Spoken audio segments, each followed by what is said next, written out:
عليه وسلم وشر الأمور محدثاتها وكل محدثة بدعة وكل بدعة ضلالة وكل ضلالة في النار أما بعد فأعوذ بالله من الشيطان الرجيم بسم الله الرحمن الرحيم ما أفاء الله على رسوله من أهل القرى فلله وللرسول ولذي القربى واليتامى والمساكين وابن السبيل كي لا يكون دولة بين الأغنياء منكم وما آتاكم الرسول فخذوه وما نهاكم عنه فانتهوا واتقوا الله إن الله شديد العقاب للفقراء المهاجرين الذين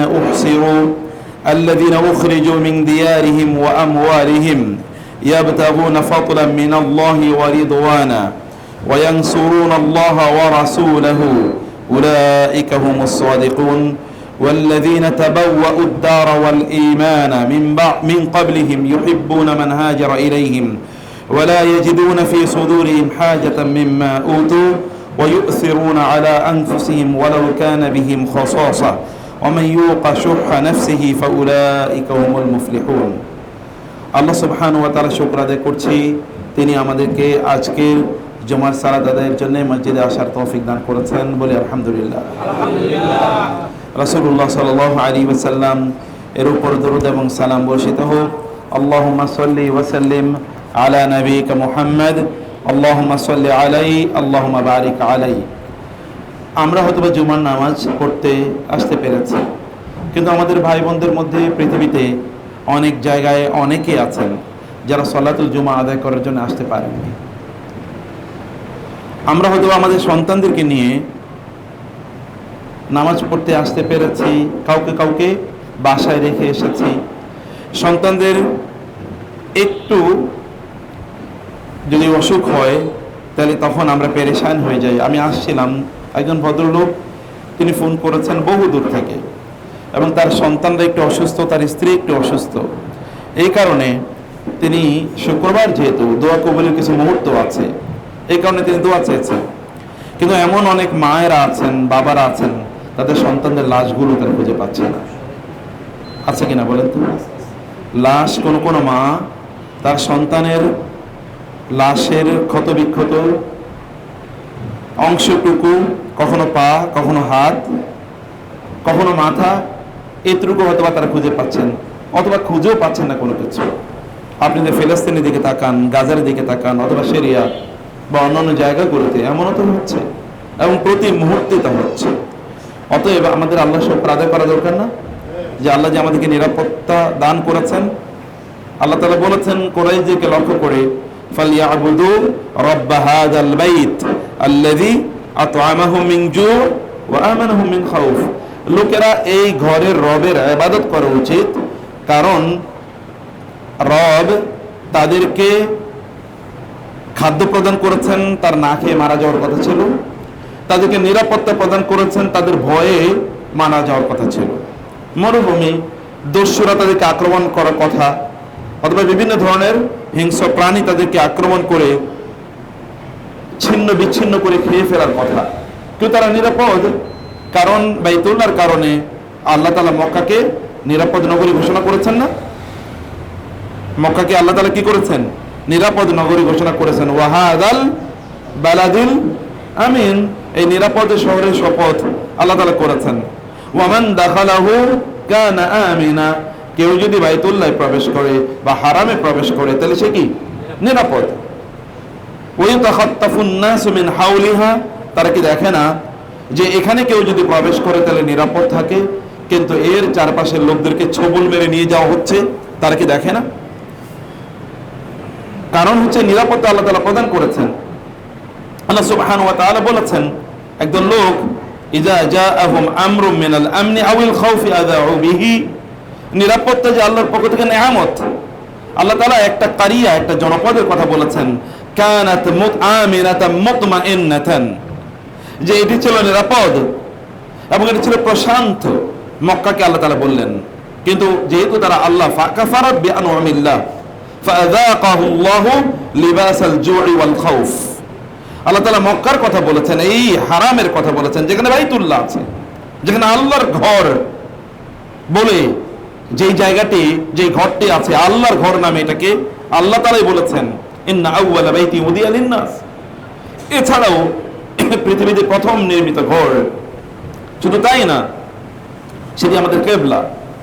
সেই বাইতুল্লাহকে কেন্দ্র করে সকল নবী আদম আলাইহিস সালাম থেকে শুরু করে মুহাম্মদ রাসূলুল্লাহ সাল্লাল্লাহু আলাইহি ওয়াসাল্লাম সহ সকল নবী এখানে কি তারা তাওয়াফ করতে এসেছেন, হজ করতে এসেছেন।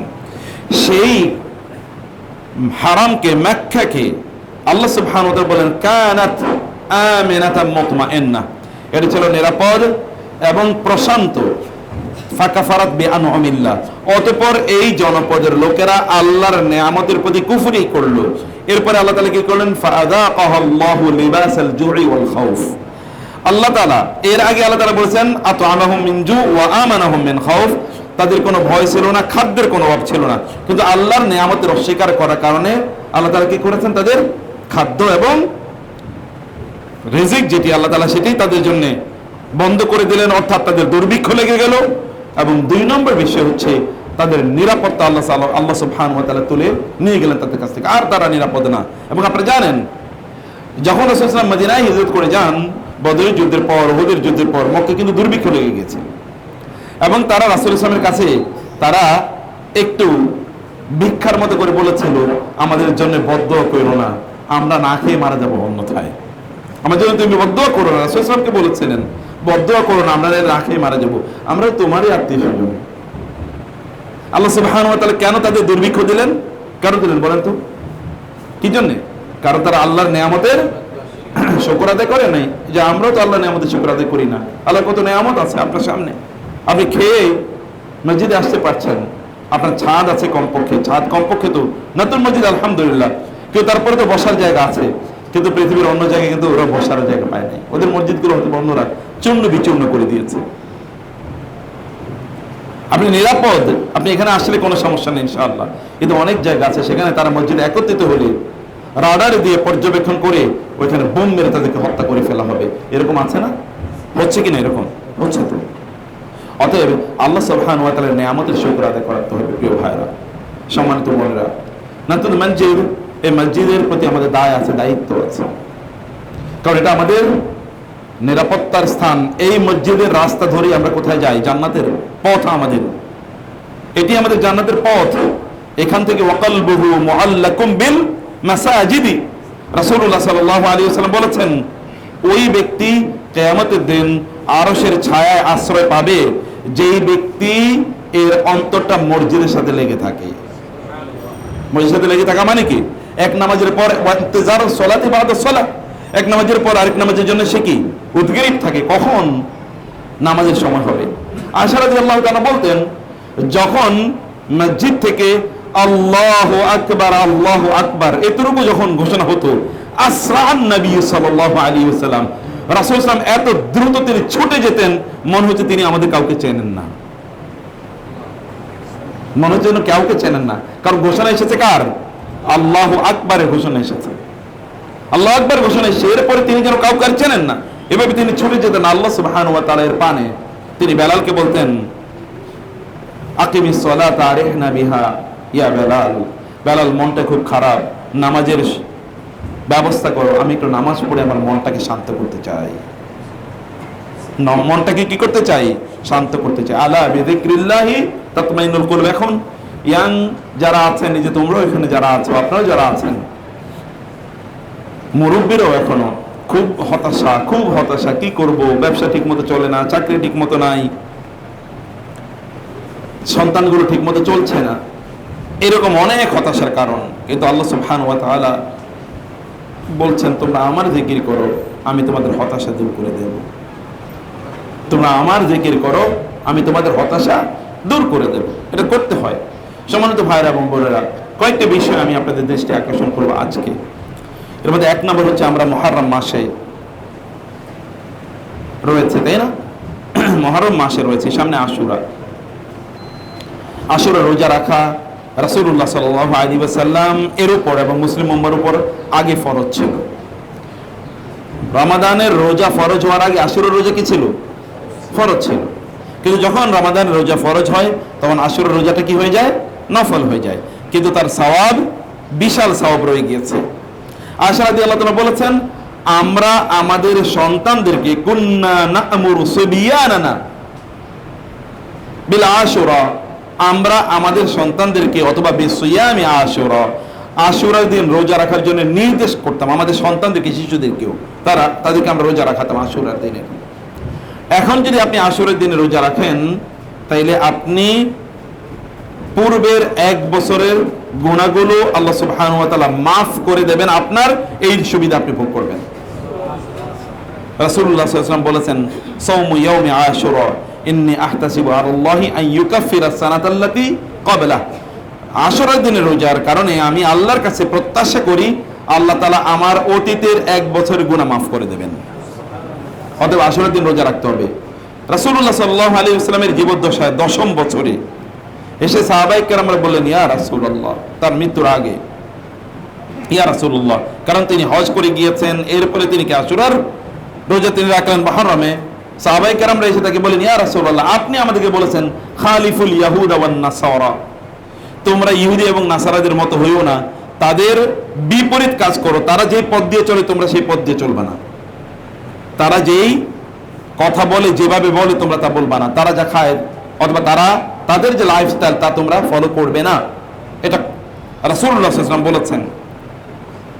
আল্লাহ সুবহানাহু ওয়া তাআলা আমাদেরকে তাই নির্দেশ প্রদান করেছেন, লা ইয়াত্তাখিযুল মুমিনুনা আল কাফিরিনা আউলিয়া লা তাত্তাখিযুল ইয়াহুদা ওয়ান নাসারা আউলিয়া, তোমরা ইহুদি খ্রিস্টানদেরকে তোমাদের বন্ধু, অভিভাবক অথবা তোমাদের সেলিব্রিটি বা তোমাদের রোল মডেল, এক্সাম্পল, তোমরা তাদেরকে তোমাদের তারকা হিসেবে গ্রহণ করো না, তাদেরকে তোমরা অনুসরণ করো না, তোমরা তোমাদের রাসূল তোমাদেরকে যেভাবে বলেছেন সেভাবে তোমরা চলো। রাসূলুল্লাহ সাল্লাল্লাহু আলাইহি ওয়াসাল্লামকে সাহাবায়ে কেরামরা এসে বলেন, ইয়া রাসূলুল্লাহ, আপনি তো বলেছেন আমরা যেন ইহুদি এবং খ্রিস্টানদের মতো না চলি, কিন্তু ইহুদি এবং খ্রিস্টানরা তারা তো কি আশুরার দিন রোজা রাখে, কারণ আমরাও তো আশুরার দিন রোজা রাখি, তাহলে তো একই রকম হয়ে গেল। রাসূলুল্লাহ সাল্লাল্লাহু আলাইহি ওয়াসাল্লাম বললেন, লা ইন ইশতু ইলা কাবিলিন লা আসুমান্না তাসিআ, আমি যদি আগামী বছরে বেঁচে থাকি তাহলে আমি 9 তারিখেও রোজা রাখবো। তাহলে এখন আমাদের কয়দিন রোজা রাখা উচিত বলেন তো? 2 দিন, নবম এবং দশম।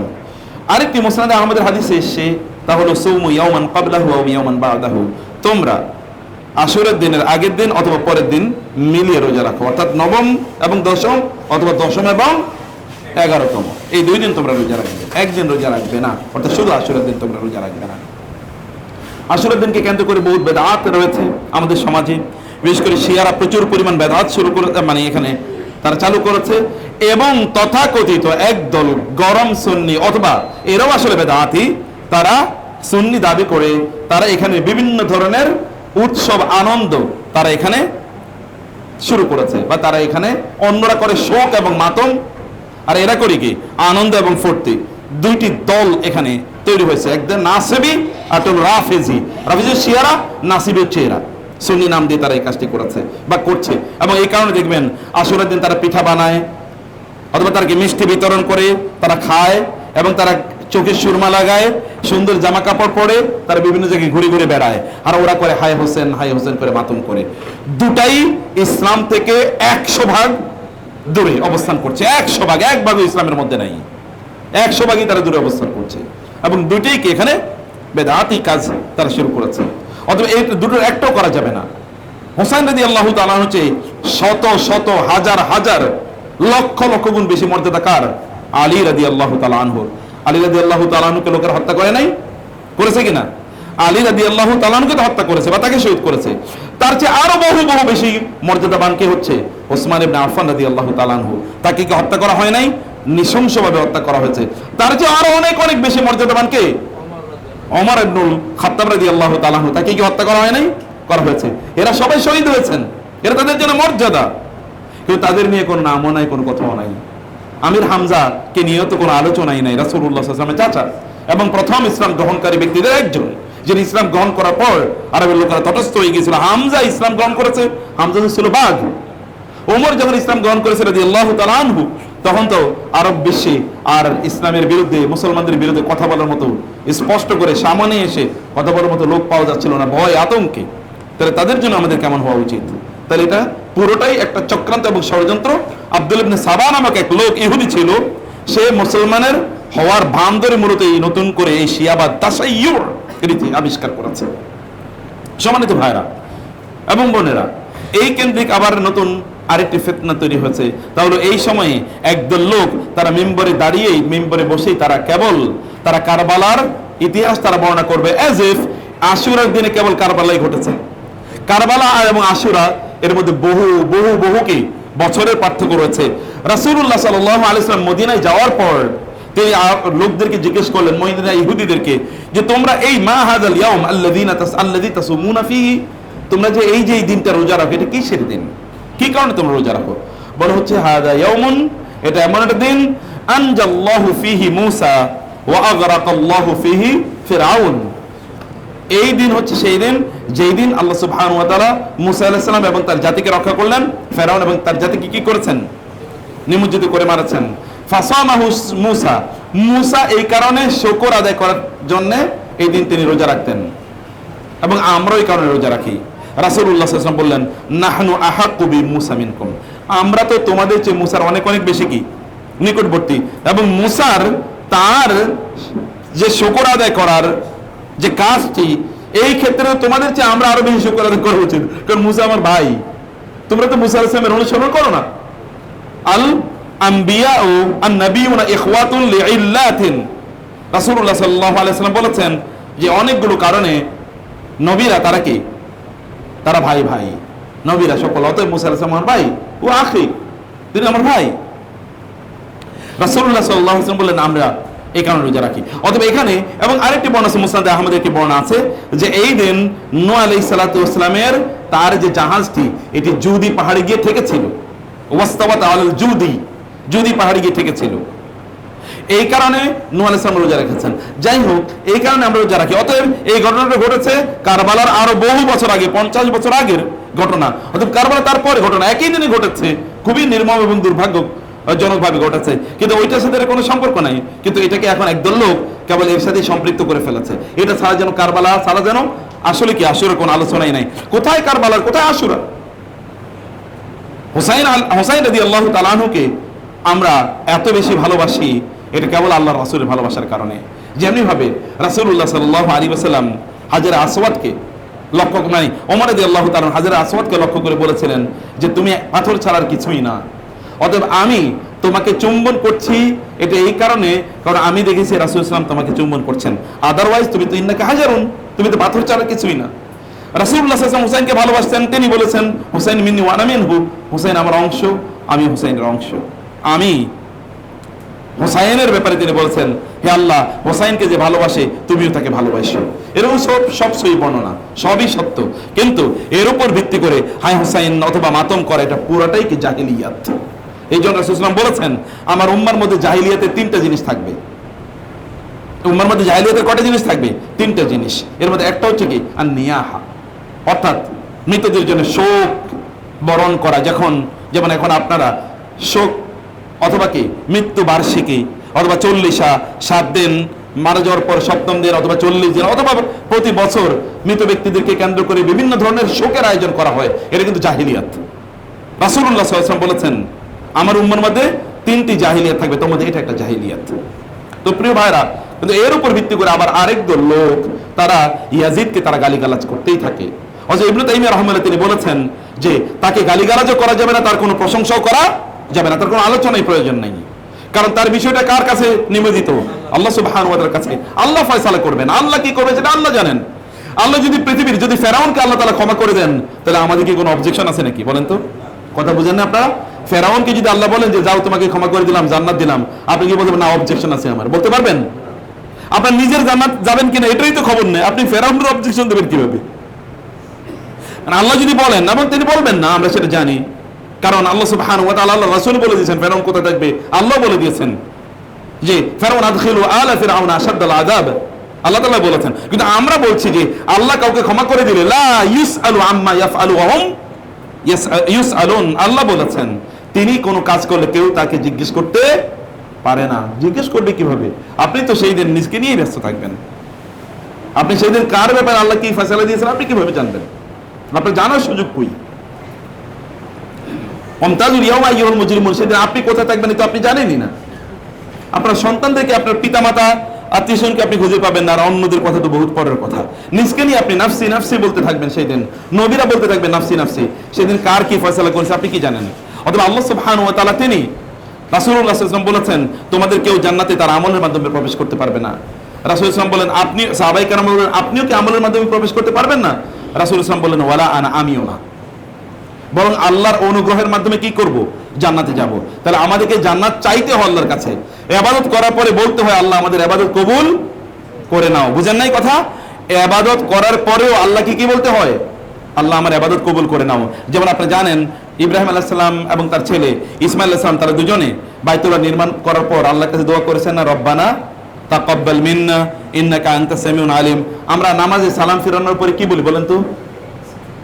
আস্তাগফিরুল্লাহ আস্তাগফিরুল্লাহ আস্তাগফিরুল্লাহ বলি না কেন? আপনি কি খারাপ কাজ করছিলেন নাকি এতক্ষণ? তাহলে নামাজে সালাম ফেরানোর পরে আস্তাগফিরুল্লাহ কারণ কি? আস্তাগফিরুল্লাহ তো কেউ গুনাহ করলে বলে, তা আপনি কি গুনাহ করছেন নাকি এখন এতক্ষণ? আসলে নামাজের মধ্যে আপনি যেভাবে ইবাদত করার কথা ছিল সেভাবে আপনি হয়তো ইবাদত করতে পারেন নাই, এই কারণে আপনাকে আস্তাগফিরুল্লাহ বলা লাগে। টয়লেট থেকে বের হওয়ার পর কি বলতে হয়? কি বলতে হয়? আপনি কথা বলেন না কেন? আপনি কি কথা বলতে জানেন না? কি বলতে হয়? গোফরানাকে বলতে হয় না? তো কেন গোফরানাকে? গোফরানাকে মানে আল্লাহ আপনার কাছে ক্ষমা চাই। কেন? তার মানে আপনি যে কিছুক্ষণ আল্লাহ জিকির করতে পারলেন না, আল্লাহ থেকে যে আপনি কিছুক্ষণ, কারণ টয়লেটে গিয়ে তো আর আল্লাহর জিকির করা যায় না, এই কারণে আপনি বলতে আল্লাহ মাফ করে দিও। This is your life. এটাকে মূলত আপনাকে এভাবে চলতে হয়, এভাবে আপনাকে ভাবতে হয়। এটা এক নম্বর ইস্যু প্রিয় ভাইরা, প্রান্তিকতা যাওয়া যাবে না। ইসলাম হচ্ছে মুতাদাল, এটা হচ্ছে ইতিদালের ধর্ম, আত-তাওয়াসসুত। ওয়া কাযালিকা জাআলনাকুম উম্মাতাও ওয়াসাতাল লিতাকুনু শুহাদা আলান নাস। আমি তোমাদেরকে মধ্যমপন্থী জাতি বানিয়েছি, তোমরা এই প্রান্তিকতাও না, এই প্রান্তিকতা গায়রুল মাগদুবি আলাইহিম না ওয়ালা দাল্লিন, তোমরা না। তোমরা আল মাগদুব আলাইহিম এবং আদ-দাল্লিনের মধ্যখানে তোমরা। আল মাগদুব আলাইহিম এর হচ্ছে ইহুদিরা, আদ-দাল্লিন হচ্ছে কারা? খ্রিস্টানরা। তোমরা তাদের মধ্যবর্তী জাতি। এই মধ্যবর্তী অবস্থান আপনাকে মেনটেন করতে হবে। প্রিয় ভাইরা, 2 নম্বর যে বিষয়টি আজকে আমি আলোচনা করব তা হলো সূরাতুল হাসর। যদি আপনারা পড়েন তাহলে দেখবেন যে আল্লাহ সুবহানাহু ওয়া তাআলা সূরাতুল হাসরে সাহাবায়ে কেরামদের অবস্থা আলোচনা করেছেন, ইহুদিদের কথা আল্লাহ সুবহানাহু ওয়া তাআলা আলোচনা করেছেন। সূরাতু আলে ইমরান আল্লাহ সুবহানাহু ওয়া তাআলা ইহুদিদের বিভিন্ন বিষয়ে প্রেক্ষাপট আল্লাহ তাআলা আলোচনা করেছেন। আল্লাহ সুবহানাহু ওয়া তাআলা ইহুদিদের আলোচনা করতে গিয়ে আল্লাহ সুবহানাহু ওয়া তাআলা বা ইসরাঈলীদের আলোচনা করতে গিয়ে আল্লাহ তাআলা বলেছেন যে তাদের উপর আল্লাহ সুবহানাহু ওয়া তাআলা তাদের উপর শাস্তি আরোপ করেছিলেন। কেন শাস্তি আরোপ করেছেন? যেমন আল্লাহ বলেন হুয়াল্লাযী আখরাজাল্লাযীনা কাফারু মিন আহলিল কিতাবি মিন দিয়ারিহিম লিআউয়ালিল হাশরি মা যানানতুম আন ইয়াখরুজু ওয়া যান্নু আন্নাহুম মানিআতুহুম হুজুনুম মিনাল্লাহ ফাআতাহুমুল্লাহু মিন হাইসু লাম ইয়াহতাসিবু ওয়া কাযাফা ফী কুলুবিহিম রু'বা ইউখরিবুনা বুয়ুতাহুম বিআইদিহিম ওয়া আইদিল মুমিনিন ফাতাবিরু ইয়া উলিল আবসার। ইয়া ইসরায়েলদের আজকে যারা এই যে জায়নিস্ট যাদেরকে আপনারা দেখতে পাচ্ছেন, ইসরায়েলীদের কথা বলছি, ইসরায়েলাইট বানা ইসরায়েল, তাদেরকে আল্লাহ সুবহানাহু ওয়া তাআলা মুসা আলাইহিস সালাতু ওয়াস সালামের মাধ্যমে রক্ষা করলেন। তারা চলে গেলেন কোথায়? তারা যাবেন হচ্ছে মুসা আলাইহিস সালাতু ওয়াস সালামের মাধ্যমে তারা যাবেন ফিলিস্তিনে। কিন্তু মুসা আলাইহিস সালাম তাদেরকে বললেন ফিলিস্তিনে, তারা বললেন আমরা এমন একটা, মানে আল্লাহ তাআলা বললেন উদখুলুল আরদাল মুকাদ্দাসাতাল্লাতী কাতাবাল্লাহু লাকুম, তোমাদেরকে আল্লাহ তাআলা বলেছেন তোমরা এই আরদুল মুকাদ্দাস, এই পবিত্র ভূমিতে তোমাদেরকে প্রবেশ করতে হবে, আল্লাহ তোমাদের জন্য বাধ্যতামূলক করে দিয়েছেন। তারা বলেছেন লান নাদখুলাহা আবাদাম মা দামু ফিহা, ওইখানে একটা কওমান জাব্বারিন, ওইখানে একটা খুবই শক্তিশালী অত্যাচারী একটা দল আছে, একটা গ্রুপ আছে, একটা বাহিনী আছে, ওইখানে আমরা যতক্ষণ পর্যন্ত তারা ওইখানে আছে আমরা যাব না, আমরা তাদের সাথে যুদ্ধ করতে পারবো না। জিহাদ আল্লাহ তাআলা তাদের উপর ফরজ করে দিলেন। তারা বলেন যে আমরা যুদ্ধ করতে পারবো না। তারা মুসা আলাইহিস সালামকে বলেন ইযহাব আনতা ওয়া রাব্বুকা ফাকাতিলা ইন্নাহা হুনা কাঈদুন, আপনি যান এবং আপনার আল্লাহরে নিয়ে আপনি ওখানে যান যুদ্ধ করতে, আমাদের পক্ষে যাওয়া সম্ভব না। কে বলতেছে এই কথা? বনি ইসরাঈল। অথচ আল্লাহ সুবহানাহু ওয়া তাআলা ফেরাউন থেকে তাদেরকে রক্ষা করে মাত্র এই যে লোহিত সাগর পার হয়ে তাদেরকে এই অঞ্চলে নিয়ে আসলেন এবং তারা আসবেন জর্ডান এবং ইত্যাদি হয়ে তারা ফিলিস্তিনে আসবেন। কিন্তু তারা বললেন না, যাব না। আল্লাহ সুবহানাহু ওয়া তাআলা বললেন যাও তাহলে তোমরা এই ময়দানে, যে তিহুনা ফিল আরদি, তারা এই তিহি ময়দানে তারা 40 বছর এখানে তারা ঘোরাফেরা করলো, এখান থেকে তারা বাইরেই হতে পারলো না। এর মধ্যে মুসা আলাইহিস সালাম এখানেই তিনি মারা গেলেন। মুসা আলাইহিস সালাম কি এর মধ্যে মারা গেলেন। আল্লাহ সুবহানাহু ওয়া তাআলা এর কাছে বনি ইসরাঈল তারা দোয়া করলেন, হে আল্লাহ ইবআস লানা মালিকান নুকাতিল ফি সাবিলিল্লাহ, আল্লাহ আপনি আমাদের জন্য একজন মালিক, একজন রাজা দেন যার অধীনে আমরা এই এদের বিরুদ্ধে যুদ্ধ করবো। এতদিন পর তারা বুঝছে, কারণ ওই যে আগের জেনারেশন ওরা সব মারা গেছে, এখন নতুন জেনারেশন তারা দেখলো কি আমরা এই জায়গায় কেন, আমরা তো ওইখানে যেতে হবে। তারা তখন মনে করলো, তাদের মনে পড়েছে যে আমাদের তো ওইখানে যাওয়ার কথা ছিল, আমাদের পূর্বপুরুষরা বাপদাদারা তারা ভুল করে ফেলেছে, অতএব আমাদেরকে এখন যুদ্ধ করতে হবে। তখন আল্লাহ সুবহানাহু ওয়া তাআলা সেখানে ওইখানে তখন বসবাস করতে হচ্ছে তালুত, জালুত সেখানে বসবাস করতো, জালেম জালুত, তার বিরুদ্ধে যুদ্ধ করার জন্য তালুতকে আল্লাহ সুবহানাহু ওয়া তাআলা পাঠালেন। তালুত তিনি এদেরকে নিয়ে এই পরবর্তী জেনারেশনকে নিয়ে তাদের বিরুদ্ধে যুদ্ধ করতে গেল এবং যুদ্ধ করে তাদেরকে পরাজিত করলো। সেখানে দাউদ আলাইহিস সালাম ছিলেন। হঠাৎ করে দাউদ আলাইহিস সালামের উদ্ভব সেখানে হচ্ছে, ইয়াং ম্যান, তিনি জালুতকে তিনি হত্যা করেছেন। এরপরে আপনারা জানেন সেখানে এখানে কিন্তু তাদের একটা রাজত্ব তৈরি হয়েছে। এই রাজত্ব দাউদ আলাইহিস সালাম 40 বছর, তার ছেলে সুলাইমান আলাইহিস সালাম আরো 40 বছর এই অঞ্চলটা তিনি শাসন করেছেন। কিন্তু হঠাৎ করে সুলাইমান আলাইহিস সালামের পরবর্তী বংশধর তার ছেলেদের মধ্যে মারামারি লাগে এবং এই মারামারির ছেলে দুইজন তারা ভাগ করে নিয়ে যায় একটা অংশ, দুইটা অংশে তারা এটাকে ভাগ করে। একটা অংশের নাম তারা দেয় ইসরায়েল, এখন যেটা নাম, এবং আরেকটা অংশের নাম দেয় জুদা। এই দুটো অংশ, পশ্চিম ইসরায়েল এবং পূর্ব ইসরায়েল, এই দুইটা নাম দিয়ে দুই ছেলে দুটো শাসন করে। যখন তারা এরকম করেছিল তখন তারা আসলে দুর্বল হয়ে পড়ে। এই কারণে তৎকালীন অন্য জায়গায়, ওই যে এর আগে যারা এখানে ছিল এরকম লোকের এদের উপর এসে আক্রমণ করে এবং এদের দেশটা তারা দখল করে নিয়ে যায়। আল্লাহ সুবহানাহু ওয়া তাআলা বললেন, আমি তোমাদেরকে দুবার শাস্তি প্রদান করব। এদের ইসরায়েলিদেরকে আল্লাহ তাআলা বললেন, মানে ইসরায়েলকে আল্লাহ তাআলা বলেন, আমি তোমাদেরকে দুবার শাস্তি প্রদান করব। এটা হলো একবার যে ওদের কাছ থেকে ছিনিয়ে, অথচ এখানকার এরা অধিবাসী, এদের কাছ থেকে ছিনিয়ে নেওয়া হলো। কারণ কি? তারা আল্লাহর আইনকে তারা অমান্য করেছে। এরপর আল্লাহ সুবহানাহু ওয়া তাআলা আবার উযাইর আলাইহিস সালামকে পাঠালেন। উযাইর আলাইহিস সালামের নেতৃত্বে আবার তারা এটা দখল করলো। কিন্তু উযাইর আলাইহিস সালামকে তারা হত্যা করেছে, এটা তো আপনি জানেন। উযাইর আলাইহিস সালামকে তারা কি করেছিল? হত্যা করেছিল। উযাইর আলাইহিস সালামকে হত্যা করার পর তখন তাদের উপর আল্লাহ তাআলার আবার আযাব নেমে আসে এবং ওই যে বুখতানসর অর্থাৎ ইরাক বা ব্যাবিলনের তৎকালীন সম্রাট, তারা এদের উপর আক্রমণ করে, এদেরকে কচুকাটা করে, এদেরকে একেবারে নির্বিচার এদেরকে আপনার এক্সিকিউট করা, হত্যা করে, আর এই অঞ্চলটা দখল করে নিয়েছে। দুইবার হয়ে গেল কিনা বলেন? দুইবার হয়ে গেছে। অথবা রাসূলুল্লাহ সাল্লাল্লাহু আলাইহি ওয়াসাল্লাম এদেরকে একবার মদিনা থেকে বের করে দিয়েছেন। মদিনা থেকে তাদেরকে বের করে দিলেন খায়বরে। খায়বর থেকে উমর রাদিয়াল্লাহু তাআলা আনহু, ওরা খায়বরে গিয়েও তারা কি, মানে এই বাহিনী ইসরায়েল, তারা ওইখানে খায়বরে গিয়েও তারা ঠিক থাকে না, বরং খায়বর গিয়ে ষড়যন্ত্র করে, যেমনি ওই মদিনায় তারা রাসূলের বিরুদ্ধে ষড়যন্ত্র করেছিল। খায়বর থেকে এবার উমর রাদিয়াল্লাহু তাআলা তাদেরকে বের করে দেন, তারা সিরিয়ার দিকে বা শামের দিকে তারা চলে যায়। এই দুইবার।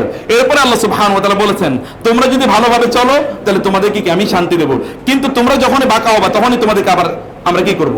আবার তোমাদেরকে শাস্তি প্রদান করব। এরা আবার বাঁকা হয়েছে। বাঁকা হওয়ার পর ঈসা আলাইহিস সালাতু ওয়াস সালাম এর আগমনের পরবর্তীতে বহু বছর পরে মুসলমানদের অধীনে যখন আবার জেরুজালেম যখন বা এই ইসরায়েল এই জেরুজালেম যখন দখল হয় ওমর রাদিয়াল্লাহু তাআলার যুগে, তখন তারা ওইখানে কিছুটা তারা শান্তিতে বসবাস করেছিল দীর্ঘদিন পর্যন্ত। কিন্তু এদের কনফ্লিক্ট তৈরি হয়েছে খ্রিস্টানদের সাথে। খ্রিস্টানরা ওদেরকে বিভিন্ন অঞ্চল থেকে তারা বের করে দেয়। তারা যায় আফ্রিকায়, সেখান থেকে বের করে দেয়। তারা আসে রাশিয়ায়, এখান থেকে বের করে দেয়। এরপরে তারা আসে জার্মানিতে, হিটলার তাদেরকে জার্মান থেকে বের করে দেয়। আপনারা এই গল্প জানেন তো? হিটলার তাদেরকে কচু কাটা করে এবং জার্মান থেকে তাদেরকে বের করে দেয়। এখন গিয়ে তারা উঠেছে কোথায়? তারা উঠেছিল এরপরে তারা বিভিন্ন ইউরোপের বিভিন্ন অন্যান্য দেশে, বিশেষ করে আমেরিকাতে। এবং ব্রিটিশরা তখন যেহেতু ক্ষমতায়, অর্থাৎ 47 দ্বিতীয় বিশ্বযুদ্ধ যখন শেষ হয়, সেই অবস্থায় ব্রিটিশরা তাদের কাছ থেকে সাহায্য সহযোগিতা নেবে এই শর্তে যে তাদেরকে ফিলিস্তিনে একটা দেশ তাদেরকে তৈরি করে দেবে। এবং তারা ফিলিস্তিন 1948-এ তারা ফিলিস্তিনে দেশ তারা গ্রহণ করে। এবং এরপর থেকে আপনি জানেন মুসলমানদের উপর তাদের জুলুম এবং অত্যাচারের কাহিনী। আল্লাহ সুবহানাহু বললেন, ওয়াইন উদতুম উদনা, তোমরা যদি আগের মতো কি করো, অন্যায় অপরাধ করো, তাহলে আগের মতো আমি তোমাদেরকে শাস্তি প্রদান করব। অতএব শাস্তির অপেক্ষায় আমরা আছি। শাস্তি আসবে কার পক্ষ থেকে? আল্লাহ সুবহানাহু ওয়া তাআলার পক্ষ থেকে। যে অন্যায় তারা করে যাচ্ছে, মানবতার ইতিহাসে এরকম অন্যায় কোনোদিন হতে পারে না, তো তার জন্য শাস্তি আছে। কিন্তু আমি ওই বিষয়ে আপনাদেরকে আলোচনা করতে চাই না। এই সূরারই এটা প্রথম অংশের কথা আমি বলছি। এরপরে আল্লাহ সুবহানাহু ওয়া তাআলা মুমিনদের লক্ষ্য করে বলেন, যেই সংকটে আমরা আছি সেই সংকটের প্রেক্ষাপটে এটা আমি বলছি। যখন ঈদ আসে দেখবেন, ঈদের সময় আলোচনা একটাই হয়, তা হলো মুসলমানরা যদি একদিনে ঈদ করতো তাহলে ঐক্য তৈরি হয়ে যেত। যেমন এখনই আপনারা প্রশ্ন করবেন, আশুরার রোজা কবে রাখবো, সৌদি আরবের স্টাইলে নাকি বাংলাদেশের স্টাইলে? 10ম তারিখ এটা কি সৌদি আরবের তারিখ নাকি বাংলাদেশের তারিখ? এরকম মাসালা আছে কিনা, একতলাফ আছে কিনা? লোকেরা 2 দিন না 3 দিনও তো এবার ঈদ করেছে তারা। কেউ আগের দিন, কেউ পরের দিন, কেউ তার পরের দিন এবার ঈদ করেছে, অথবা 2 দিন আগে কেউ ঈদ করেছে। এরকম বিভিন্ন প্রেক্ষাপটে লোকদের মধ্যে টেনশন থাকে। এবং আমরাও যারা দিনী ভাই বোন, তারাও আমাদেরকে বলে, কবে মুসলমানদের মধ্যে ঐক্য তৈরি হবে, কবে মুসলমানরা সবাই একই প্ল্যাটফর্মে আসবে, একভাবে তারা কথা বলবে। প্রিয় ভাইরা, আল্লাহ সুবহানাহু ওয়া তাআলা তার রাসূলকে নির্দেশ প্রদান করলেন তিনি মদিনায় হিজরত করে যাওয়ার জন্য। এই সূরাতে আছে যেখানে আল্লাহ সুবহানাহু ওয়া তাআলা বললেন, তিনি বললেন ওয়ামা মা আফা আল্লাহু আলা রাসূলিহি মিনহুম ফামা আওজাফতুম আলাইহি মিন খাইরিন, তোমরা এই বনি ইসরাইলকে অথবা এই জায়নিসদেরকে তোমরা মদিনা থেকে বের করে দিয়েছো, বের করে দেওয়ার জন্য তোমরা কোনো যুদ্ধ করো নাই, বরং আল্লাহ সুবহানাহু ওয়া তাআলা এমন অবস্থা তৈরি করে দিয়েছেন তারা এখানে থেকে তাদেরকে চলে যেতে হলো, বাধ্য করেছেন আল্লাহ সুবহানাহু ওয়া তাআলা এখান থেকে চলে যাওয়ার জন্য। এরপরে খায়বারের যে যুদ্ধ হয়েছে, খায়বারের যুদ্ধে ইহুদিদের কাছ থেকে বা জায়নিস এদের কাছ থেকে প্রচুর পরিমাণ গনিমতের মাল মুসলিমরা তারা অর্জন করলো। মুসলিমরা এই গনিমতের মালগুলো এরা তারা রাসূল ইসলাম মুসলমানদের মাঝে বা যোদ্ধাদের মাঝে বন্টন করে দেবেন, কিন্তু এই বন্টন করার আগে প্রশ্ন দেখা দিল কাদেরকে এটা দেবেন। এবং আপনারা জানেন রাসূলুল্লাহ সাল্লাল্লাহু আলাইহি ওয়াসাল্লাম মক্কা থেকে মদিনা হিজরত করে চলে গেলেন, এর সাথে তার সাহাবীরা অনেকে গেলেন, পরে গেলেন এবং আরে গেলেন। যারা গিয়েছেন তারা কি কোনো সম্পদ নিয়ে যেতে পেরেছেন? আপনি এই কথা বুঝতে পারছেন আমার? তারা কি কোনো সম্পদ নিয়ে যেতে পেরেছেন? তারা তো জীবন নিয়ে গিয়েছেন। আবার মদিনার লোকেরা তারা কি দুর্বল, অসহায়, এমনি তারা কৃষিকাজ করে, তাদের অত সম্পদ নাই, কারণ টাকা পয়সা আছে সবচেয়ে বেশি কৃষিতে না ব্যবসায়? সবচেয়ে বেশি টাকা ইনকাম করা যায় কৃষিতে নাকি ব্যবসায়? চাকরি করলে কি বেশি টাকা পাওয়া যায় না ব্যবসা করলে বেশি পাওয়া যায়? ব্যবসায়। মক্কার লোকেরা ছিল ব্যবসায়ী আর মদিনার লোকেরা কি ছিল? কৃষিজীবী, অতএব তাদের টাকা পয়সা ছিল কম। মক্কার লোকেরা সব রেখে চলে গেছেন মদিনায়। আবু বকরের মতো ব্যক্তি রাদিয়াল্লাহু তাআলা আনহু, ওসমানের মতো ব্যক্তি রাদিয়াল্লাহু তাআলা আনহু কিছুই তো নিয়ে যেতে পারেন নাই। এই অবস্থায় মদিনার সাহাবীরা তাদের ঘর বাড়িগুলো, তাদের জায়গা জমিনগুলো সব আলাদা ভাগ করে দিয়ে দিয়েছিল মুসলমানদেরকে। আপনি করবেন নাকি? বুঝেন নাই? আপনার কাছে তো যদি কেউ টাকা চায়, ধার চায়, আপনার ব্যাংকে অথবা ধরেন আপনার ইয়েতে আপনার ঘরে আলমারিতে অথবা ধরেন 1 লাখ টাকা আছে, কেউ এসে 1000 টাকা চেয়েছে, ভাই আমার কোনো টাকা নাই, পারলে তুমি আমার কিছু দিয়ে যাও, অথচ তার কাছে আছে। এরকম মুসলমানদের চরিত্র এখন। কিন্তু সাহাবায়ে কেরাম মক্কা থেকে মদিনা হিজরত করে গেলেন, অন্যরা তারা তাদের ভারী ঘরগুলোকে তারা আলাদা ভাগ করে দিয়েছে, এমনকি কেউ তাদের স্ত্রীকে তালাক দিয়ে দিয়েছে যেন অন্য মুসলিম ভাই তাকে বিয়ে করতে পারে। এরকম পরিস্থিতি, এমন পরিস্থিতি, তাদের জায়গা জমিনগুলো তারা আলাদা করেছে, তুমি এতটুকু থাকো, একটা ঘরে মধ্যখানে পর্দা দিয়েছে, ওইটুকুতে তুমি থাকো, আমি এতটুকুতে থাকি। এরকম একটা পরিস্থিতি মক্কার যারা মদিনার যে সকল সাহাবীরা তাদের ঘর বাড়িগুলো এরকম ভাগ করে দিয়েছিল, যখন গনিমতের মাল পাওয়া গেল তখন স্বাভাবিক প্রত্যাশা ছিল যে গনিমতের মালগুলো কাদেরকে বেশি দেওয়া হবে? মদিনা সাহাবীদেরকে, কারণ তাদের কন্ট্রিবিউশন বেশি, তারা মুসলমানদেরকে বেশি, মানে অন্য সাহাবীদেরকে, মক্কার ভাইদেরকে, মুহাজিরদেরকে তারা অনেক বেশি দিয়েছে, এটাই প্রত্যাশা ছিল। কিন্তু আল্লাহ সুবহানাহু ওয়া তাআলা বললেন না, এগুলো দেওয়া হবে কাদেরকে? এগুলো দেওয়া হবে মুহাজিরদেরকে। খেয়াল করুন, মুহাজিরদেরকে যারা মক্কা থেকে মদিনায় হিজরত করে গেছে তাদেরকে দেওয়া হবে। আপনি বলবেন যে এতদিন তারা কষ্টে ছিল, আমরা তাদেরকে দিলাম, এখন যখন একটু সুখের মুখ দেখলাম তখন আমারই ভুলা যায়। দেখবেন আপনারাও বলেন, আমি ভাই ছোটবেলায় ভাই বোনরা তারা কষ্টে ছিল, আমি তাদের দিকে তাকিয়েছি, এখন যখন ওরা বড় হয়ে গেছে আমার কষ্টের দিকে ওরা তাকায় না। এরকম কথা আছে কিনা সমাজে? অধিকাংশ লোক এরকমই বলে, ছোটবেলা ভাই বোনদেরকে কত কষ্ট করে লালন পালন করেছি, এখন আমি কষ্টে আছি, ওরা আমার দিকে একবার ভুলেও তাকায়ও না। এরকম আমাদের অভিযোগ। অতএব মদিনা সাহাবীদের তো একই অভিযোগ থাকার কথা ছিল যে এরা যখন কষ্টে ছিল তখন তাদের দিকে আমরা তাকালাম, এখন যখন একটু সুখের মুখ দেখার কথা, একটু সম্পদ টম্পদ এসছে, আমাদেরকে দেওয়ার কথা, কিন্তু তারা তো আমাদেরকে দেয় নাই, বরং দিয়েছে কাদেরকে? ওই মক্কার ওদেরকে দিয়েছে। তার অভিযোগ দেওয়ার কথা ছিল মদিনার সাহাবীরা, কিন্তু মদিনার সাহাবীরা কি বললেন? আল্লাহ সুবহানাহু ওয়া তাআলা তাদের ব্যাপারে বললেন যে এরা হচ্ছে এমন, ওয়াল্লাযীনা তাবাওয়াউ আদ-দার ওয়াল ঈমান মিন ক্বাবলিহিম ইউহিব্বুনা মান হাজারা ইলাইহিম ওয়া লা ইয়াজিদুনা ফি সুদুরিহিম হাজাতাম মিম্মা উতু ওয়া ইউসিরুনা আলা আনফুসিহিম ওয়ালাউ কানা বিহিম খাসাসা।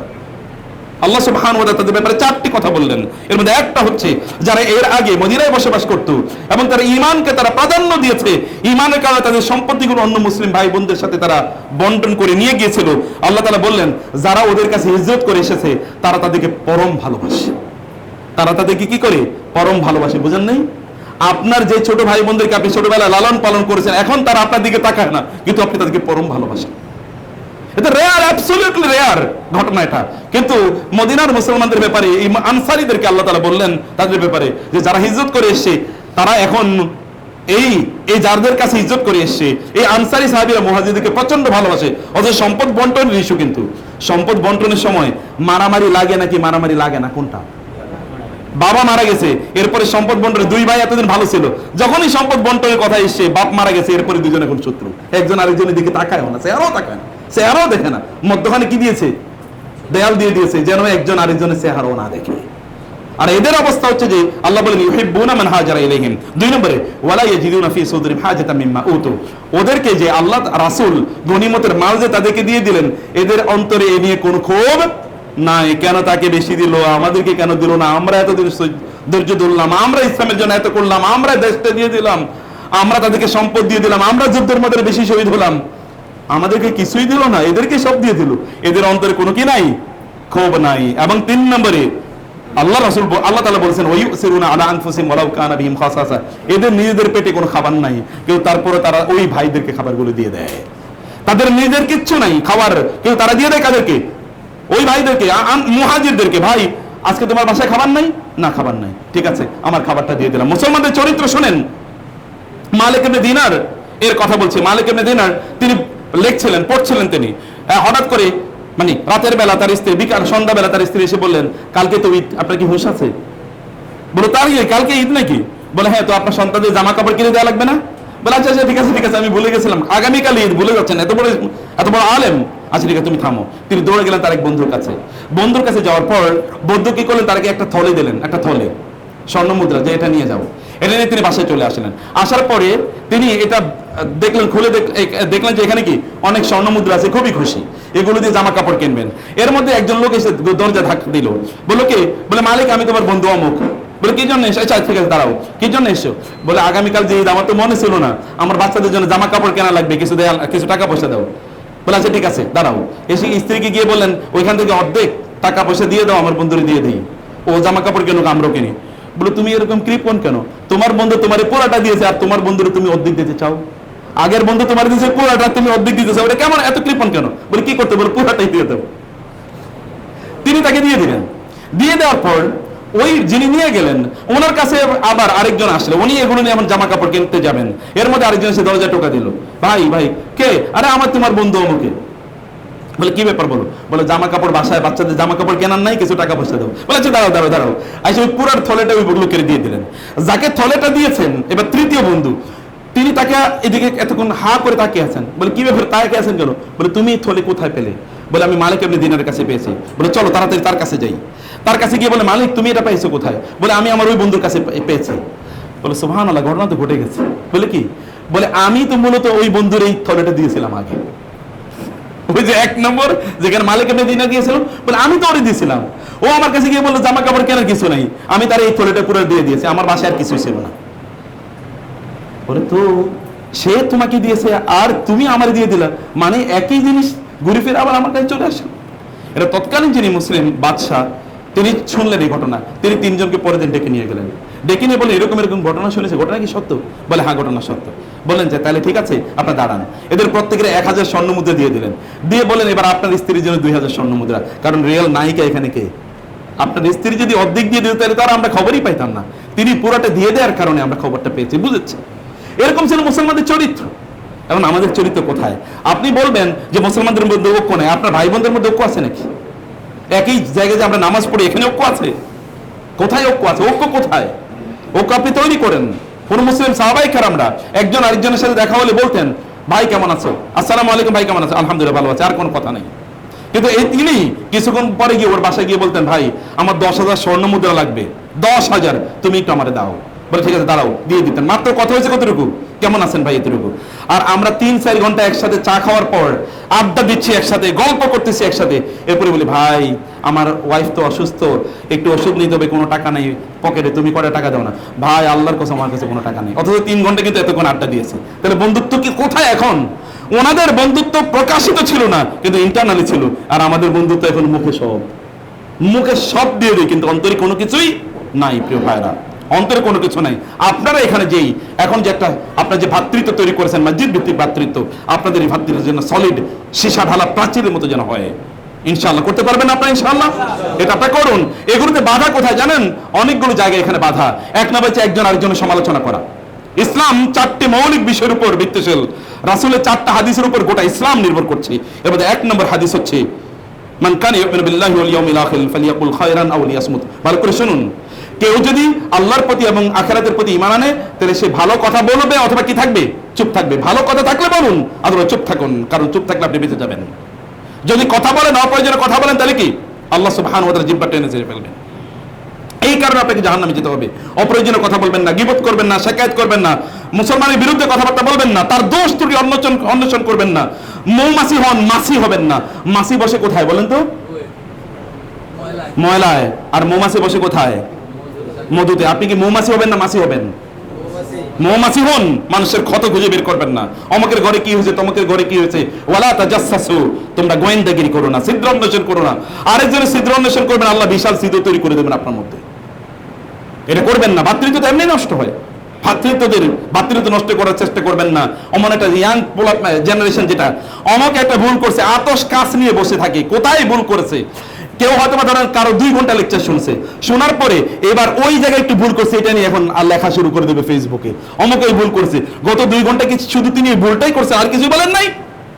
চরিত্র কত অধপতন হয়েছে মুসলমানের। ঐক্য আপনি কিভাবে তৈরি করবেন? এই অধপতন থেকে আপনাকে বাঁচতে হবে। প্রিয় ভাই, 1 নম্বর, এটাই আমার লাস্ট কথা। 2 নম্বর হচ্ছে অপ্রয়োজনীয় কথা বলবেন না। মানুষের বিরুদ্ধে আপনার জিহ্বাটাকে লেলিয়ে দেবেন না। জিহ্বাটা কুকুরের মতো এটা লেলিয়ে দেবেন না। আপনি বাঁচতে হলে এটা আপনাকেও খেয়ে ফেলবে, এটা আপনাকেও খেয়ে ফেলবে। আপনার জিহ্বার কারণে আপনি ধ্বংস হয়ে যাবেন। অথবা আপনার জিহ্বাকে আপনি নিয়ন্ত্রণ করুন। কুফা আলাইকা আদা আমসিকা আলাইকা লিসানাকা, অনেকগুলো হাদিস এসেছে। 2 নম্বর বিষয় হচ্ছে কি? 2 নম্বর হচ্ছে লা তাকদাব, রাগান্বিত হবেন না। 2 নম্বর কি করবেন না? লা তাকদাব, রাগান্বিত হবেন না। অপ্রয়োজনে রাগান্বিত যতই হয়েছেন, যে রেগেছে সেই কি ধ্বংস হয়ে গেছে, আরেকজনকে ধ্বংস করে দিয়েছে। এটি কখনো করবেন না। রাগান্বিত হয়েছেন মানে আপনি আপনার নিজকে শেষ করে দিয়েছেন এবং অন্যকে আপনি কি করেছেন? শেষ করে দিয়েছেন। প্রিয় ভাইরা, এই কাজটি আপনারা কখনো করবেন না। এখান থেকে এটা থেকে আপনার নিজকে আপনারা রক্ষা করার চেষ্টা করবেন। এবং 3 নম্বর বিষয় হচ্ছে রাসূলুল্লাহ সাল্লাল্লাহু আলাইহি ওয়াসাল্লাম বলেছেন, আল মুসলিমু, প্রকৃত মুসলিম হচ্ছে কি? ইউহিব্বু লি আখিহি মা ইউহিব্বু লি নাফসিহি, তিনি অন্য মুসলিম ভাইয়ের জন্য তাই ভালোবাসেন যা তিনি তার নিজের জন্য কি করেন? ভালোবাসেন। অথবা আপনার নিজের জন্য আপনি যেটি ভালোবাসবেন, অন্য মুসলিমের জন্য আপনি তাই ভালোবাসবেন। আপনি যেমনি ভাবে আপনার নিজের কোনো ক্ষতি হোক এটা আপনি চান না, অথবা নিজের কেউ দোষ ত্রুটি বর্ণনা করুক এটি আপনি চান না, অথবা আপনি অন্য কোনো মুসলিমেরও আপনি এটি করার চেষ্টা করবেন না। এ থেকে আপনার নিজকে আপনি বিরত রাখবেন। 4 নম্বর বিষয় হচ্ছে মিন হুসনি ইসলামিল মারই তারকুহু মা লা ইয়ানিহি, আপনার যেটা প্রয়োজনীয় জিনিস না এগুলো থেকে দূরে থাকুন। যেটা আপনার প্রয়োজনীয় না সেটা থেকে দূরে থাকুন। বহুত লোক দেখবেন রাজনৈতিক আলাপ নিয়ে ব্যস্ত, বহুত লোক দেখবেন অমুকের নিয়ে ব্যস্ত, তমুকের নিয়ে ব্যস্ত। এটাতে আপনার ইস্যু, আপনি ইস্যু নিয়ে কেন এত ব্যস্ত? যেটা আপনার প্রয়োজন নাই এটা নিয়ে আপনি ব্যস্ত থাকবেন না। অতএব 1 নম্বর হচ্ছে অপ্রয়োজনীয় জিনিস থেকে দূরে থাকা, 1 নম্বর হচ্ছে চুপ থাকা, আর ভালো কথা বলা। দুনিয়ার কথা বলবেন, কোরআনের কথা বলবেন, হাদিসের কথা বলবেন, অথবা চুপ থাকবেন। 2 নম্বর বিষয় হচ্ছে রাগ করবেন না। 3 নম্বর হচ্ছে মুসলমানদেরকে ভালোবাসেন, মুসলিম ভাইদেরকে ভালোবাসেন। এই ভালোবাসার কারণে কিয়ামতের দিন আল্লাহ তাআলা আপনাকে আরশের ছায়ায় আশ্রয় প্রদান করবেন ইনশাআল্লাহ। আর 4 নম্বর বিষয় কি বলেছি বলেন তো? সর্বশেষ মিন হুসনি ইসলামিল মারই তারকুহু মা লা ইয়ানিহি, যেটা তার সাথে যায় না এরকম জিনিস নিয়ে তিনি আলোচনাই করেন না, এরকম বিষয় নিয়ে তিনি ব্যস্ত থাকেন না। আপনি কি বাংলাদেশের প্রধানমন্ত্রী হবেন নাকি প্রেসিডেন্ট হবেন? তাহলে আপনার এটা নিয়ে এত মাথা ব্যথা কেন? আপনি এগুলো চুপ থাকেন, নিজকে নিয়ে ব্যস্ত থাকেন, নিজের পরিবারকে ঠিক করেন। আরেকজনকে নিয়ে আপনি এত মাথাকে ব্যথা কেন করেন? আপনি যেটা আপনার প্রয়োজন নাই সেটা নিয়ে কেন? আপনি কতটুকু সম্পদ আপনার লাগবে যে আপনি এত, এখন দেখেন না কি পরিমাণ দুর্নীতিবাজের অবস্থা, দেখেন না হাজার হাজার কোটি টাকা তারা দুর্নীতি করছে, কত টাকা তারা খাবে? তাদের কত টাকা প্রয়োজন? তার মানে তার যা প্রয়োজন ছিল না সেটা নিয়ে সে কি করেছে? সেটা নিয়ে সে ব্যস্ত হয়ে পড়েছে। এই কারণে তো এই ধ্বংস। মহান আল্লাহ সুবহানাহু ওয়া তাআলা আমাদেরকে বুঝার তৌফিক দান করুন। আল্লাহুম্মা আমিন। আকুলু কওলি হাযা ওয়া আস্তাগফিরুল্লাহ লি ওয়া লাকুম ওয়া লিসাইরিল মুসলিমিন ফাস্তাগফিরুহু ইন্নাহু হুয়াল গফুরুর রহিম।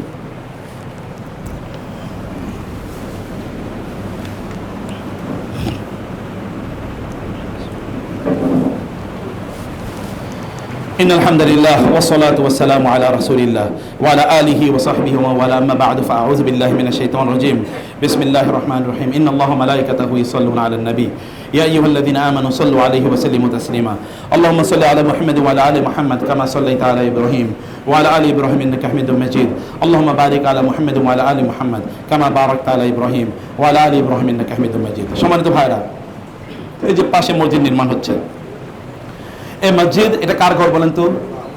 এই মসজিদ কেন নির্মাণ করা হয়? কেন নির্মাণ করা হয়? আল্লাহর ইবাদতের জন্য না? আল্লাহর ইবাদতের জন্য তো মসজিদ নির্মাণ করা হয়। আর আমাদেরকে সৃষ্টি করেছেন কি? আল্লাহ। কেন সৃষ্টি করেছেন? তার ইবাদতের জন্য। অতএব তার ঘরটা কি আমার ঘরের চেয়ে কম গুরুত্বপূর্ণ? বুঝেন না আপনি কথা? আপনি আল্লাহর ঘরে যদি প্রাধান্য না দেন, আল্লাহ তাআলা কি আপনার ঘরের প্রাধান্য প্রদান করবেন? নো। আপনি যদি আল্লাহ সুবহানাহু ওয়া তাআলাকে দেন, তাহলে কি আল্লাহ সুবহানাহু ওয়া তাআলা কৃপণ যে আপনাকে দেবেন না? আল্লাহ কি কৃপণ? এই পৃথিবীতে যারা মুশরিক এবং কাফের, ফেরাউন অথবা হামান অথবা কারুন, এদেরকে কি আল্লাহ দেন নাই? আল্লাহকে এই পৃথিবীতে তাদেরকে রাজত্ব দেন নাই, ক্ষমতা দেন নাই, সম্পদ দেন নাই, শক্তি দেন নাই, জীবন দেন নাই এবং সকল প্রয়োজন তাদের পূর্ণ করেন নাই আল্লাহ তাআলা? যে তাদের করে থাকেন তাহলে তিনি কি আপনারটা পূর্ণ করবেন না? আপনার সন্দেহ আছে? না। তাহলে আল্লাহর ঘরকে নির্মাণ কর, কার ঘর এটা? আল্লাহর ঘর। এই ঘরকে নির্মাণ করার দায়িত্ব কার? আমাদের। আল্লাহ আপনার অন্তরের দিকে তাকান, দেখতে চান আল্লাহর ঘরের প্রতি আপনার কতটুকু দায় আছে, কতটুকু অনুভূতি আছে, কতটুকু ভালোবাসা আছে। আল্লাহর কসম, আপনি আল্লাহর ঘরের জন্য সময় দেবেন, আল্লাহ সুবহানাহু ওয়া তাআলা আপনার জন্য সময় বের করে দেবেন। আপনি আল্লাহর ঘরের জন্য সম্পদ ব্যয় করবেন, আল্লাহ সুবহানাহু ওয়া তাআলাকে 700 গুণ অথবা তার চেয়ে বেশি বাড়িয়ে দেবেন আল্লাহ তাআলা। এটা তিনি বাড়িয়ে দিতে পারেন না? আপনি তো জানেন না কি কারণে। কোন এক সময় আপনি হয়তো দেখবেন আপনার ইনকাম বেড়ে গেছে, আপনি তো জানেন না কি কারণে ইনকাম বেড়েছে। আপনার যোগ্যতা কি আগের চেয়ে বেড়েছে? না, বাড়ে নাই, কিন্তু ইনকাম বেড়ে গেছে। ওই যে আল্লাহর ঘরের জন্য কখনো করেছেন, এটা আল্লাহ তাআলা জানেন, তিনি কাউন্টিং এ রাখেন। ওমা কান রব্বুকা নাসিয়া, আপনার রব কিছুই ভুলে যান না, আপনার রব কিছুই ভুলে যান না। সব তার নখদর্পণে, সব তার নলেজে, তার ইনফরমেশনে সব আছে, এগুলো সব তিনি জানেন, সব তথ্য তার আছে। অতএব তিনি, আপনি কখনো করেছেন, এটার বেনিফিট আপনার সন্তানরা পাবে। আপনার সন্তানদের জন্য আপনার কিছু করে যাওয়ার দরকার নাই, করবেন কে? আল্লাহ তাআলা।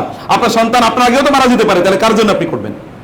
অতএব তাদের জন্য করার আগে আপনার রবের জন্য, তিনি যিনি তাদেরকে সৃষ্টি করেছেন তাদের জন্য করুন, তার জন্য করুন। যিনি তাদেরকে সৃষ্টি করেছেন তার জন্য করুন। যিনি সৃষ্টি করেছেন তিনি তাদের জন্য রিজিকের ব্যবস্থা করে রেখেছেন, আপনি তার জন্য রিজিক দাতা নন। রিজিক দাতা কে? আল্লাহ। অতএব তার ব্যাপারে আপনাদের কোনো যেন মিসআন্ডারস্ট্যান্ডিং না থাকে, তার ব্যাপারে ল্যাক অফ কনফিডেন্স যেন না থাকে, তার ব্যাপারে যেন অনাস্থা না থাকে, তার উপর পরিপূর্ণ তাওয়াক্কুল রাখুন। আল্লাহর ঘরের জন্য আপনারা দুইভাবে আল্লাহর ঘরকে আবাদ করা হয়। এক হচ্ছে যারা পারেন সম্পদ দিয়ে করবেন, যতটুকু পারেন আপনার সামর্থ্য অনুসারে করবেন। আর দুই নম্বর হচ্ছে এখানে এসে কি করতে হবে? এটা কি জন্য তৈরি করা হয়েছে? আল্লাহর ইবাদতের জন্য। আসবেন ইবাদত করার জন্য, নাকি নাকি শুধু জুমার দিনই আসবেন এর আর খবর নাই? এই অঞ্চলের লোকেরা তো তারা হচ্ছে ফ্যাক্টরি নিয়ে পাগল, ব্যবসা বাণিজ্য, চাকরি বাকরি নিয়ে পাগল, আর কোনো ইবাদত নাই, শুধু জুমার দিন নামাজ পড়ে। এরকম আছে নাকি? শুধু জুমাবারের মুসলমান আছে নাকি? কিয়ামত পর্যন্ত কেউ যদি শুধু জুমার নামাজ পড়ে আর 5 ওয়াক্ত নামাজ না পড়ে, ও জান্নাতের আশপাশে যাওয়ার কোনো সুযোগ আছে নাকি? কিয়ামত পর্যন্ত জুমার নামাজ পড়লো, কিয়ামত পর্যন্ত 1000 কোটি বছর বাইচা আছে, শুধু জুমার নামাজ পড়েছে। আল্লাহ মাফ করে দিলে তো ফেরাউনকে মাফ করে দিতে পারে, তার কোনো ইস্যু নাই। কিন্তু আল্লাহ তো উসুল আছে, তার তো সুন্নাহ আছে, তার তো পদ্ধতি আছে। এই পদ্ধতি অনুসারে কেউ একজন ইচ্ছা করে ফরজ নামাজ ত্যাগ করে সে তো কাফের হয়ে যায়। অতএব আল্লাহর সাথে তো তার জান্নাতের হিসাব নিকাশ আলোচনার প্রশ্ন আসে না। অতএব এই কাজগুলো করবেন, বোনদের জন্য আলাদা ব্যবস্থা করবেন, তারা যেন মসজিদে আসে। কারণ দিন বোনদেরকে বেশি শেখাতে হবে, বাইরা তো শিখতে পায়, কিন্তু বোনরা শেখার কোনো সুযোগ আছে? আপনি মসজিদে আসবেন, এখন আপনার বউ বসে বসে সিনেমা দেখবে। অতএব এই মসজিদে এসে লাভ কি আপনার? এই মসজিদে এসে আপনার লাভ কি? তাদেরকে আনার ব্যবস্থা করবেন। বুঝতে পেরেছেন? সময় মতো মসজিদে আসবেন এবং ইবাদত, আল্লাহর ঘরটাকে ইবাদতের মাধ্যমে আবাদ করে দেবেন। আল্লাহ তুমি মসজিদকে কবুল করে নাও, এই আয়োজনটাকে তুমি কবুল করে নাও। আল্লাহ তুমি বারাকা দিয়ে পূর্ণ করে দাও। আল্লাহ তুমি যেমনি ভাবে তোমার এক বান্দাকে নিয়োগ করে দিয়েছে ঘর নির্মাণের জন্য, এটাকে আরো সুন্দর করে, আরো প্রশস্ত করে তৈরি করার মতো আরো কিছু বান্দা তুমি নিয়োগ করে দাও আল্লাহ। এখানকার উত্তম খাদেম এবং ব্যবস্থাপনা তুমি করে দাও আল্লাহ। এবং এই মসজিদকে আল্লাহ, এই অঞ্চলকে আলোকিত করার জন্য এই মসজিদটাকে তুমি বাতিঘর হিসেবে আল্লাহ কবুল করে নাও, মশাল হিসেবে আল্লাহ তুমি কবুল করে নাও। এই আল্লাহ এখান থেকে দিনের সহি জ্ঞানগুলো মানুষের কাছে বিতরণ করার তৌফিক দান করো আল্লাহ। ইবাদাল্লাহ রাহমাকুমুল্লাহ, ইন্নাল্লাহা ইয়ামুরু বিল আদলি ওয়াল ইহসান ওয়া ইতাই যিল কুরবা ওয়া ইয়ানহা আনিল ফাহশাই ওয়াল মুনকারি ওয়াল বাগই ইয়াইযুকুম লাআল্লাকুম তাযাক্কারুন ফাযকুরুনি আযকুরুকুম ওয়াশকুরু লি ওয়া লা তাকফুরুন। দাঁড়িয়ে কাতারগুলো সোজা